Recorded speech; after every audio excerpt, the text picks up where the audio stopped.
Hello అండి, good morning. ఈరోజు నేను మీకు ప్రధానమంత్రి మాతృవందన యోజన పథకం స్కీమ్ గురించి అయితే మీకు క్లియర్గా ఎక్స్ప్లెయిన్ చేస్తానండి. పిఎంఎంవివై. సో దీంట్లో ఈ ఈ స్కీమ్కి ఎవరు ఎలిజిబుల్ అవుతారు, ఎంత మనీ పడతాయి, రిజిస్ట్రేషన్ ప్రాసెస్ ఎలా ఉంటుంది, రిజిస్ట్రేషన్కి ఏమేమి కావాలనేది నేను మీకు ఈ వీడియోలో క్లియర్గా ఎక్స్ప్లెయిన్ చేస్తానండి. ఇక లేట్ చేయకుండా వీడియో అయితే స్టార్ట్ చేస్తాను.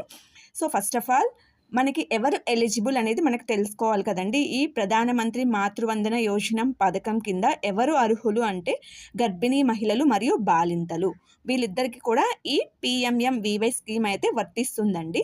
అంతేకాకుండా వీరికి ఎంత మనీ వీళ్ళ అకౌంట్లో జమ అవుతుందనేది ఒకసారి చూద్దామండి.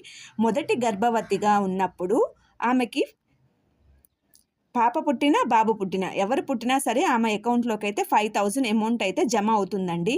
అదే రెండో గర్భవతి అయినట్లయితే ఆమెకి మాత్రం ఓన్లీ పాప పుట్టినప్పుడు మాత్రమే ఆమెకి 6,000 అమౌంట్ అయితే జమ అవుతుంది. బాబు పుడితే మాత్రం ఈ స్కీమ్ అనేది వర్తించదండి రెండో గర్భవతికి. మొదటి గర్భవతికి ఎవరు పుట్టినా, పాప కానీ బాబు కానీ ఎవరు పుట్టినా సరే ఆమె అకౌంట్లోకి 5,000 అమౌంట్ అయితే జమ చేయడం అనేది జరుగుతుందండి. సో ఫస్ట్ ప్రెగ్నెంట్ని మనం రిజిస్ట్రేషన్ చేసే విధానంలో కూడా అమౌంట్ అనేది జమ అవ్వడం అనేది జరుగుతుంది. అది ఒకసారి చూద్దామండి.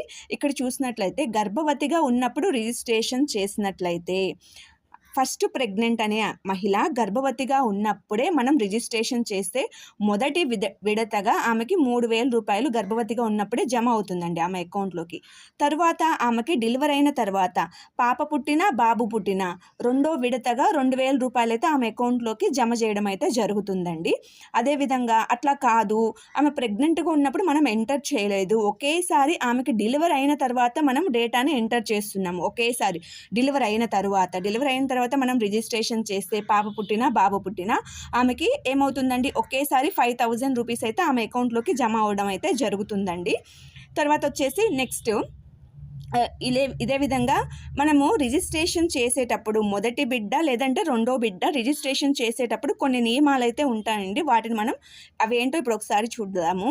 ఫస్ట్ వచ్చేసి మొదటి బిడ్డ ఆమె గర్భం దాల్చిన సమయంలో అయినా సరే, ఆమె ఫస్ట్ ప్రెగ్నెంట్ అయినప్పుడు, ఆమె గర్భవతిగా ఉన్నప్పుడైనా లేదంటే డెలివరీ అయిన తర్వాత అయినా మనం ఎప్పుడైనా రిజిస్ట్రేషన్ అయితే చేయొచ్చండి.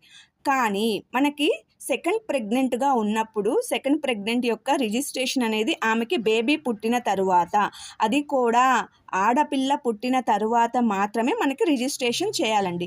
ఈ రూల్ అయితే మనం కంపల్సరీ గుర్తుపెట్టుకోవాలండి. ఆడపిల్ల రెండవ గర్భవతిగా ఉన్న మహిళకి ఆమెకి ఆడపిల్ల పుట్టినప్పుడు మాత్రమే ఈ పిఎంఎంవివై స్కీమ్ అనేది వర్తిస్తుంది. ఈ రూల్స్ అనేది మనం గుర్తుపెట్టుకోవాలండి.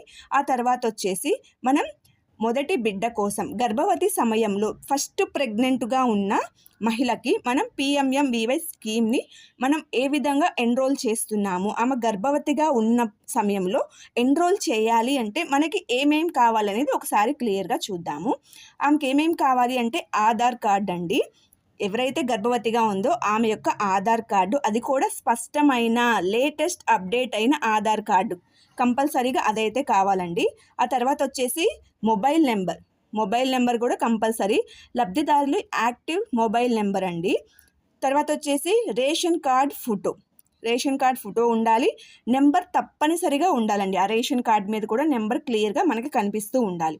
తర్వాత వచ్చేసి ఎంసీపీ కార్డ్ ముందు పేజ్ అండి, ఫ్రంట్ పేజ్. ఎంసీపీ కార్డ్ అనేది వాళ్ళ దగ్గర ఉంటుంది కదండి, దాని యొక్క ఫస్ట్ పేజ్ని కూడా మనం ఫోటో తీసి పెట్టుకోవాలి. దాంట్లో ఏముంటుంది అంటే card number, LMP date, ANC date తప్పనిసరిగా మనకి కనిపిస్తూ ఉండాలండి ఎంసీపీ కార్డ్ మనం ఫోటో తీసుకున్నప్పుడు ఫస్ట్ పేజ్ మీద. ఎందుకంటే ఇవి మనం ఎన్రోల్ చేసేటప్పుడు ఈ రేషన్ కార్డ్ ఫోటోని, ఎంసీపీ కార్డ్ ఫోటోని మనము యాప్లోకి అప్లోడ్ చేస్తామండి. సో అవి మనం క్లియర్గా ఉండేలాగా చూసుకోవాలి. ఎప్పుడు ఇది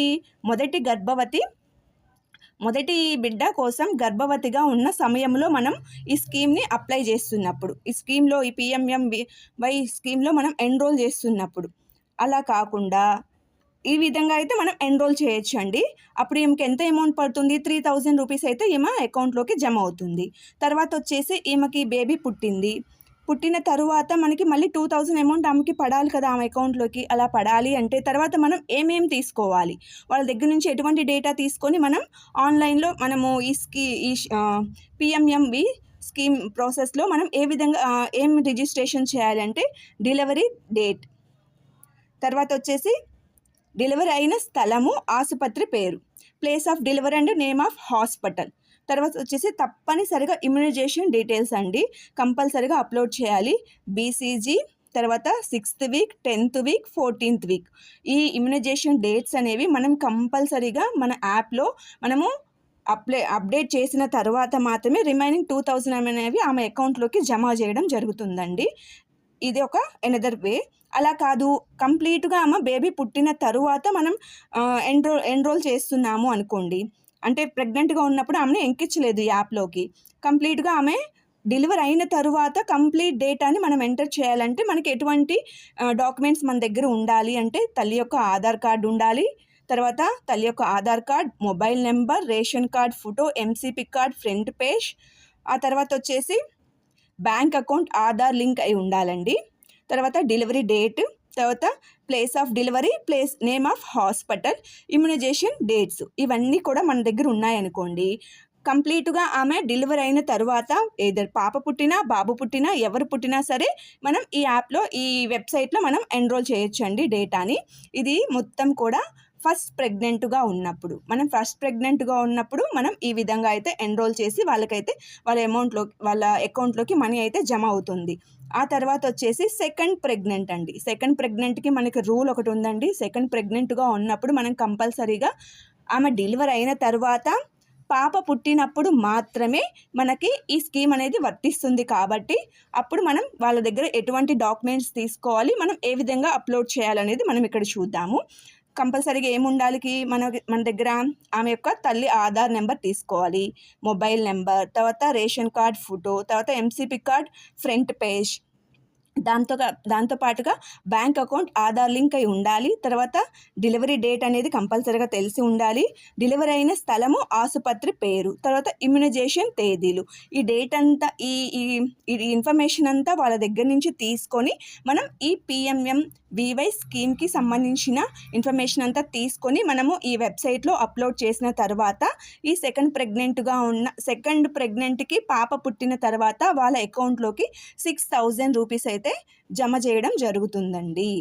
సో మనం కంపల్సరీగా గుర్తుపెట్టుకోవాల్సిన విషయాలు ఏంటి అంటే ఫస్ట్ ప్రెగ్నెంట్గా ఉన్నప్పుడు ఆమె ప్రెగ్నెంట్గా ఉన్నప్పుడైనా మనం ఎంటర్ చేయొచ్చు, లేదంటే డెలివరీ అయిన తర్వాత అయినా మనము ఎంటర్ చేయొచ్చు. ఆమెకి డెలివరీ అయిన తర్వాత ఎంటర్ చేస్తే కంప్లీట్గా 5000 ఒకేసారి ఆమె అకౌంట్లోకి జమ అవుతాయి. తర్వాత వచ్చేసి సెకండ్ రూల్ వచ్చేసి ఏంటండి, సెకండ్ ప్రెగ్నెంట్గా ఉన్న లేడీని ప్రెగ్నెంట్గా ఉన్నప్పుడు మనం ఎంటర్ చేయడానికి లేదండి. ఆమెకి కంప్లీట్గా డెలివరీ అయిన తర్వాత, అది కూడా పాప పుట్టిన తరువాత మాత్రమే మనము ఈ PMMVY వెబ్సైట్లో ఆమె డేటా అంతా ఎంటర్ చేయడానికి పాసిబిలిటీ ఉంటుంది. సో నేను చెప్పిన ఇన్ఫర్మేషన్ అంతా కూడా మీకు క్లియర్గా అర్థమైంది అనుకుంటున్నానండి.